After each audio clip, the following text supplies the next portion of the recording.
તો hello guys and welcome to my another vlog. તો સ્વાગત છે ગાઈસ તમારું મારા એક નવા વ્લોગમાં.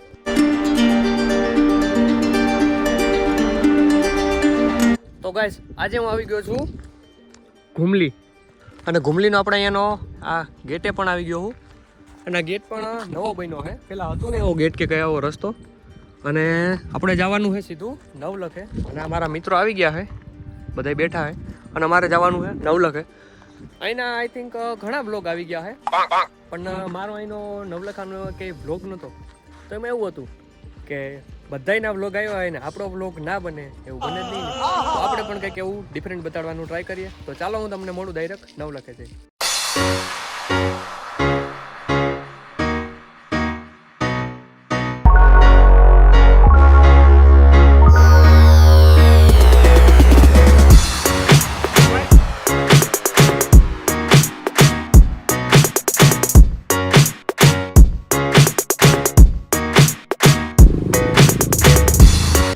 ફાઇનલી મિત્રો પહોંચી ગયા ઘુમલીને, ગાડી કરી દીધી પાર્ક.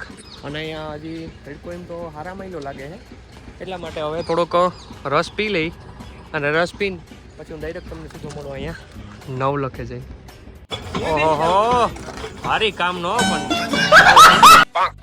ફાઇનલી મિત્રો રસ બસ પીને થઈ ગયા કમ્પ્લીટ.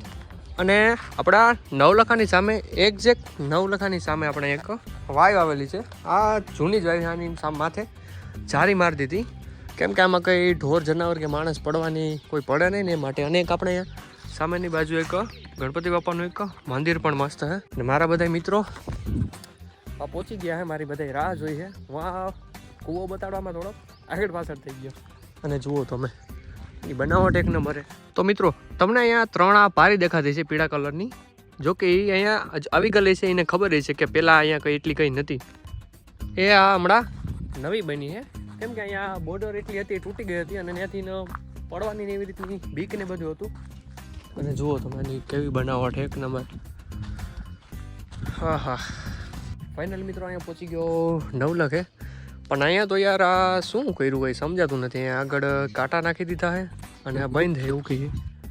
એમાં એવું છે કે નવલખાનું અહીંયા મંદિરનું કામકાજ હાલે છે ને, થોડુંક બાકી છે. તો હાલે આ બધું કામકાજ ને. ચાલો હું તમને થોડુંક ઉપર જઈને બતાડું. તો ફાઇનલ મિત્રો અહીંયા ચડી ગયો, અને ચાલો હું તમને અંદરનો વ્યૂ બતાડું ને કેવો હોય. તમે અહીંનો વ્યૂ જોવો, એક નંબર યાર.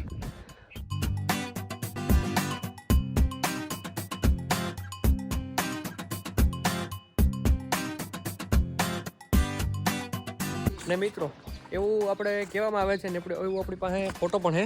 નવલખો આપણે 19મી સદીમાં ખંડિત હાલતમાં હતો, જે હું તમને ફોટો પણ બતાડી શકું. આ ડિસ્પ્લે પર ફોટો આવી ગયો, તમે જોઈ લેજો. 19મી સદીમાં નવલખો એકદમ ખંડિત હતો. આ બધું પડી ગયું હતું, તૂટી ગયું હતું, અને આ પાછો બનાવવામાં આવ્યો છે. અને અહીંયા આ મૂર્તિઓ પણ ખંડિત પરિસ્થિતિમાં છે, ને અહીંયા પણ ઘણું હતું, એ બધું ખંડિત થઈ ગયું. ને ચાલો હું તમને અંદર થોડુંક બતાડું અને ત્યાંનું કહું. એક મિનિટ કેમેરામેન જરીક આ બાજુ કેમેરો કરો ને. આ કોકનો છોકરો ખોય, કીનો છોકરો આવે ભાઈ તું? તો ફાઇનલી મિત્રો અહીંયા પહોંચી ગયો, ને એનો વ્યૂ હોય એક નંબર. તો એના વ્યૂ ની તમને કહો મસ્ત એક ક્લિપ બતાડી દો સિનેમેટિક, તો તમે જોઈ શકો.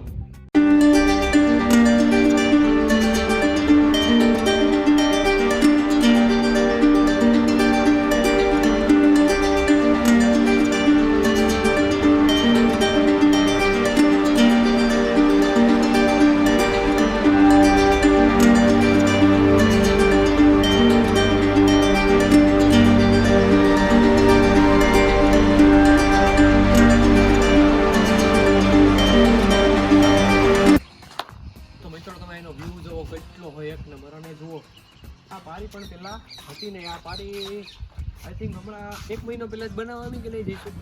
હા, લગભગ હમણાં જ બનાવેલી છે. લગભગ મહિનો 1.5 મહિનો બનાવેલી છે. અને આઈ થિંક આપણે સીધો ઉપરની સાઈડમાં આશાપુરા માતાજીનું મંદિર છે, ત્યાંનો પણ આપણે બ્લોગ આવવાનો છે. પણ ત્યાંનો ક્યારે આવે તો જોઈએ હવે. અને તમને આ બાજુની સાઈડમાં પણ બતાડું. એટલી બધી મસ્ત બનાવેલું હોય, અને આમાં ઘણા બધા હાથી છે. અને આ હાથી છે પણ કંઈ સમજાતું નથી ક્યાં હોય. અને ગજબ તડકો હોય, પણ મસ્ત અહીંનું વાતાવરણ છે, કંઈ ઘટે નહીં. બતાવું.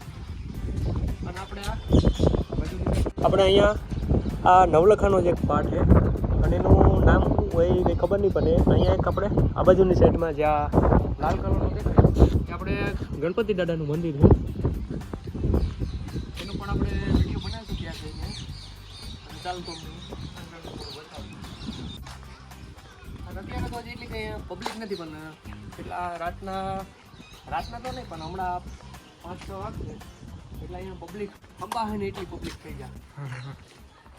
અને મિત્રો આપણે આ નવલખો હજી એક આની ઉપરની સાઈડમાં હજી પણ એક માળ છે જોઈ લો, અને કે ચડવાની સીડી કે એવું કોઈ છે નહીં, એટલા માટે આપણે કંઈ ખોટો એવો રિસ્ક લેવાનો થતો છે નહીં.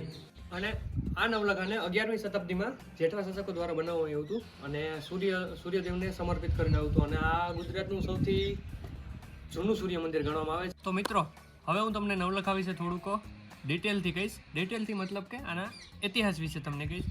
તો તમે આગળ તમને એક વિડીયો ચાલુ કરું. વિડીયો ચાલુ નહીં, આપણા જ વિડીયોની અંદર હે તો તમે જુઓ અને એક વખત કમેન્ટ કરીને કહી દેજો કે નવલખાએ તમે આવેલા છો કે નહીં. લગભગ તો તમે ભાણવડની આજુબાજુની સાઈડમાં રહેતા હોય તો આવેલા જઈશો.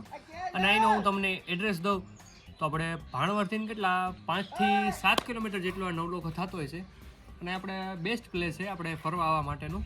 અને આપણે એક અહીંયા નવલખો જ નહીં, અને આપણે આશાપુરા માતાજીનું મંદિર પણ છે, ત્યાં જવું હોય તો અહીંથી આપણે ડુંગર ચડવાનું અને પગથિયાં પણ એક નંબરે. તો ચાલો હું તમને અહીંનું ડિટેલથી આ નવલખા વિશે. ઘુમલીનું નવલખા મંદિર જેઠવા શાસકો દ્વારા 11મી સદીમાં સૂર્યદેવને સમર્પિત બનાવવામાં આવ્યું હતું અને તે તેમજ ગુજરાતનું સૌથી પ્રાચીન સૂર્ય મંદિર છે. ગુજરાતના મંદિરોમાં સૌથી મોટો પાયો ધરાવે. પૂર્વ દિશા તેની નજીક એક સુંદર પ્રવેશ કમાન અથવા કીર્તિ તોરણ હતું જે હવે નષ્ટ પામ્યું. ગર્ભગૃહ આવતા પ્રદક્ષિણા માર્ગ વિશાળ મુખ્ય ખંડ અને 3 શૃંગાર ચોકીઓ ધરાવે. આજુબાજુ ચાલવાના માર્ગ પર 3 ઝરૂખાઓ જોવા મળે. મંડપને આધાર 8 બાજુઓ વાળા સ્તંભો વડે મળે છે. નાના ખૂણાઓ શિલ્પો આવેલા. પ્રવેશદ્વાર 2 માળનો. મંદિરની પાછળની બાજુએ સૂંઢ વડે યુદ્ધ કરતા 2 વિશાળ હાથીઓનો શિલ્પ આવેલ છે, જે મેં તમને વિડીયોમાં એક વખત આગળ બતાવ્યો હતો. ભદ્ર કવક્ષમાં બ્રહ્મા સાવિત્રી, પશ્ચિમમાં શિવ પાર્વતી અને ઉત્તરમાં લક્ષ્મીનારાયણની મૂર્તિઓ આવેલી છે. નવલખા મંદિરમાં 9 લાખના ખર્ચે બાંધવામાં આવ્યું, તેથી તેનું નવલખા નામ પડ્યું. મને તો યાર આવું નથી લાગતું કે 9 લાખના ખર્ચેથી બન્યું હોય તો તેનું નામ નવલખો રાખ્યું હોય, પણ હવે શું ઇતિહાસ હોય આમાં એવી રીતનું આપણી પાસે જાણકારી છે તો આપણે એવી રીતનું કહીએ. તે તેના સ્થાપત્ય અને આંતરિક શિલ્પોમાં સોમનાથ મંદિર અને મોઢેરાના સૂર્ય મંદિરની બરોબરી કરે છે. આ મંદિર મારું ગુર્જર સ્થાપત્ય શૈલીમાં અથવા સોલંકી શૈલી બાંધવામાં આવ્યું. 8 હાથીઓના એકબીજા ઘૂસેલા 3 દાંતના શિલ્પ પરથી જણાવાય છે અને તેને સોલંકી શૈલીના સ્થાપત્યનો ઉચ્ચ મહાધ્યમમાં માનવામાં આવે છે. મુખ્ય મંદિરની બહાર એક ગણેશ મંદિર છે, જે મેં તમને આગળ બતાવ્યું હતું. આગળ જે ગણપતિ દાદાનું મંદિર છે જે ઘુમલી ગણેશ મંદિર તરીકે ઓળખવામાં છે. આ મંદિરની 10મી સદીમાં બનાવવામાં આવ્યું એવું કહેવામાં આવે છે. મંદિરનો નાશ 1313માં જાડેજા જામ બારમાનિયાજી દ્વારા તેમના પિતા જાડેજા જામ ઉણાજીની હારનો બદલો જે 1309માં જેઠવા શાસક દ્વારા રાણ ભાણજી વડે પરાજિત થયા હતા લેવા ઘુમલી પર કરવામાં આવેલા આક્રમણ દરમિયાન કરવામાં આવ્યો હતો. અને મિત્રો ભારતના પુરાતત્વ વિભાગ વડે મંદિરના પુનરુદ્ધારનું કામ હાથમાં લેવાયું છે. આ સ્થળને પર્યટન અને ઐતિહાસિક મહત્વના સ્થળ તરીકે વિકાસવામાં આવ્યું. અને ગાઈસ, ઘુમલી એ ગુજરાતનું દેવભૂમિ દ્વારકા જિલ્લામાં બરડાની તળેટીમાં ભાણવર નજીક આવેલું એક પુરાતન સ્થળ છે, જે પોરબંદરથી 35 કિલોમીટર દૂર છે અને ભાણવરથી આઈ થિંક 5 થી 7 કિલોમીટર દૂર છે. પુરાતન કાળમાં ઘુમલી એ ખૂબ જ સમૃદ્ધ અને રણમીય નગર હતું. વર્ષો સુધી આ સુંદર નગરી જેઠવા રાણા રાજધાની રહી. સૌરાષ્ટ્રની અદ્ભુત પ્રણય કથા પદ્માવતી અને માંગડાવાડોના નાયક માંગડાવાડાનો ઉછેર તેના મોસાળ ઘુમલીમાં ભાણ જેઠવાને ત્યાં થયો હતો. તો ગાઈસ, આજના વ્લોગમાં એટલું જ. જો તમને મારો વિડીયો પસંદ આવે તો લાઈક, શેર અને સબસ્ક્રાઇબ કરી દેજો. આવા જ વિડીયો જોવા માટે મારી ચેનલને સબસ્ક્રાઇબ કરો. જય માતાજી.